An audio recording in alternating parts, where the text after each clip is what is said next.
Nampally బొల్లారంలో 56 లక్షలకే gated కమ్యూనిటీలో 2 BHK flat. Just call. ఇంత philosophy follow అవుతారు, ఇంత గీతే జీవితం అన్నారు, అంతే కదా. మరి ఎందుకు పెళ్లి చేసుకోవట్లేదు? ఆ గీతలో ఇంకో గీత ఎందుకు యాడ్ చేయడం? అందుకనా?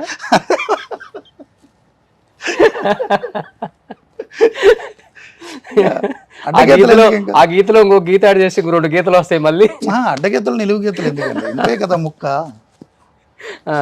పర్సనల్ అంటే నాకేం లేదు, దానికి పెద్ద ఫిలాసఫీ లేదు, పాడు లేదు. కానీ ఓకే, సమాజం ఏదో అందంగా ఉంటారు చూడటానికి, సమాజం బాడీ ఫిజిక్ హీరో లాగా ఉంటారు, డైరెక్టర్ అయ్యారు కానీ కాదు కాదు. నేను ఏమంటానంటే ఫైనాన్షియల్ ఇండిపెండెన్స్ కంటే ఎమోషనల్ ఇండిపెండెన్స్ ముఖ్యం. అంటే ఎమోషనల్గా మనం ఒకళ్ళ మీద డిపెండ్ అవ్వకూడదు, మన మీద ఎవరు డిపెండ్ అవ్వకూడదు. నా జీవితం నేను చేస్తా, నా బతుకు నాది, నా బలుపు నాది. ఇంకొక లెవెల్ మీద ఆధారపడి లేదా మన మీద ఇంకొకరు ఆధారపడేలా ఉంటే మనం అనుకున్న వే ఆఫ్ లైఫ్ కొంచెం అటు ఇటు మారాలి. నేను ఇలాగే ఉంటా, నాకు సంపాదన వద్దు, నేను ఇంతే అంటే నా వరకు ఓకే. ఓకే, బట్ కుటుంబ సభ్యులు వస్తే వాళ్ళ కోరికలు వాళ్ళ జీవితం ఉంటుంది కదా. సో నేను మార్చుకోవాలి లైఫ్ స్టైల్. నేను మార్చుకొని ఇలాగే మూర్ఖంగా ఉంటానంటే నన్ను నమ్మి ఒక సెపరేట్ ఇంకొక human being under one roof నాతో షేర్ చేసుకోవడానికి వచ్చే 50 ఏళ్ళు 60 ఏళ్ళు నాతో గడపడానికి వచ్చిన వ్యక్తికి కష్టం కదా. నా ఈ ఫిలాసఫీలు, ఈ రూల్స్, ఈ వ్యవహారాలు మూర్ఖత్వం కదా.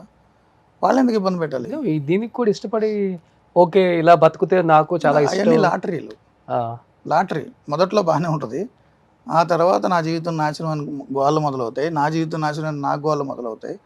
ముందు ఉన్నటువంటి ప్రేమలు, భాషలు, చేసిన ఇవన్నీ కథలు, సినిమాలు వర్కౌట్గా అంటే అంటే అంటే ప్యూర్లీ పర్సనల్ అండి పెళ్ళి అనేది.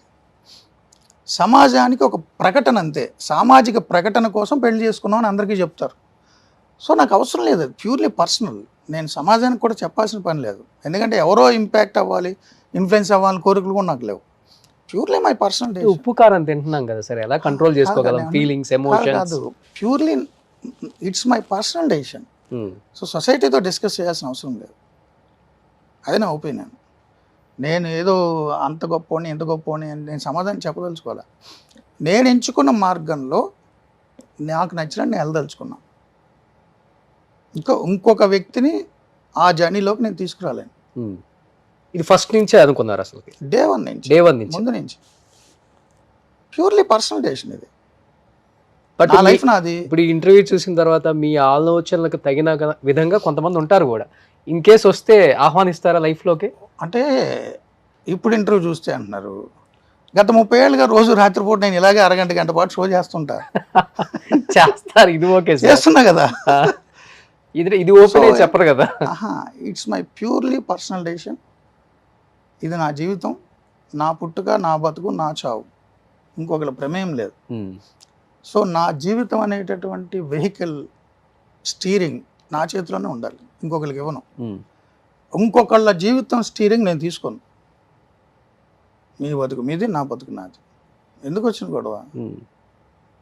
కొంత వయోపరిమితి పెరిగినప్పుడు, వృద్ధాప్యంకి వచ్చినప్పుడు అప్పుడు ఏంటి పరిస్థితి? అంటే కొంత వయోపరిమితి పెరిగిన తర్వాత వృద్ధాప్యం వచ్చిందా చూడడం కోసం అని చెప్పి ఇప్పుడున్న 30 ఏళ్ల పాటు వాళ్ళతో చాకరీ చేయించుకోవడానికి దారుణమైన బ్లాక్మెయిల్. బ్లాక్మెయిల్ నేను అదే చెప్తున్నా, తోడు. నేను అదే అంటున్నా, నేను ముసలోని అయిన తర్వాత నాకు అండగా ఉంటుంది అని ఇప్పుడు యవ్వనంలో ఉన్న తన జీవితం అంతా నేను తీసుకొని తను ఇబ్బంది పెట్టడం, లాస్ట్లో నాకు సేవ చేయడం కోసం.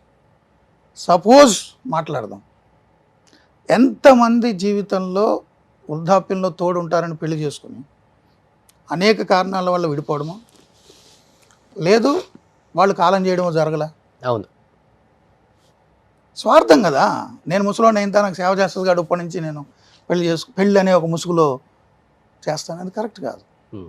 ఏం చేస్తారు సార్ అమ్మ నాన్న మొన్నే చనిపోయారు. ఓకే, 1 year అయింది, ఈ రోజు కరెక్ట్గా 1 year. సో వాటి మీద కూడా నాకు నమ్మకం లేదు కాబట్టి నేను వెళ్ళలేదు. 92 years ఆయనకి. 92 years నాన్నగారికి? 92 years అప్పుడు చనిపోయారు. ఓకే. సో నాన్న వ్యవసాయం చేసేవారు, కరణికం చేశారు, అమ్మ మామూలు house wife, home maker. So మీ సక్సెస్ని బాగా చూసారు నాన్నమ్మ? చాలా బాగా చూశారు. బాగా ప్రౌడ్ ఫీల్ అవుతారు. నన్ను పోలీసులు తీసుకెళ్ళినప్పుడు, అప్పుడు టీవీలో చూసినప్పుడు జనం అంతా భయపెట్టి ఆయన దగ్గరికి వెళ్ళి మాట్లాడినా ఆయన పెద్ద వరి అయ్యేవారు కాదు. వాడు ఎంతేనండి, అది వాడి జీవితం అనేవారు. ఉండంగా ఉండంగా వాళ్ళు కూడా మీ రూట్లోకి వచ్చేసారు అసలుకి. నాన్న కూడా ఎప్పుడు పెళ్లి చేసుకోమని అనలే, లైఫ్లో ఒకసారి కూడా అనలే. నీ లైఫ్ నీ ఇష్టం రా అన్నారు. Great father. చాలా ప్రోగ్రెసివ్ థాట్స్ ఆయన. ఫీల్ అయితే అమ్మ ఫీల్ అవుతారే కొంచెం. ఫీల్ అవుతారు కదా, ఆమె ఇష్టం అది ఫీల్ అవ్వడం అనేది. ఫీల్ అవ్వద్దని కూడా మనం చెప్పలేం కదా, అది ఆమె అభిప్రాయం, ఆమె హక్కు ఫీల్ అవ్వడం, మనం ఎవరం కాదన్నాను.